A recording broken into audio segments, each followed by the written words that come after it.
একটু সরা নেই। জলের স্পিড দেখেন, এই যে জল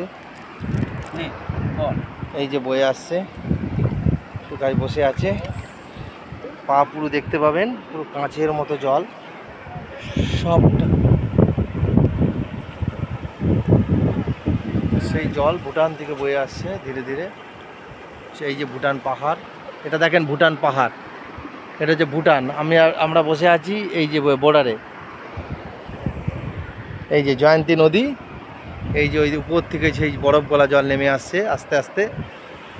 সেই শুধু পাহাড়, যেদিকে তাকাবেন শুধু পাহাড় আর পাহাড়। এই জল, এই জলের মাঝখানে বসে আছেন আমরা। এই যে জল বয়ে চলেছে, আস্তে আস্তে চলে গেছে।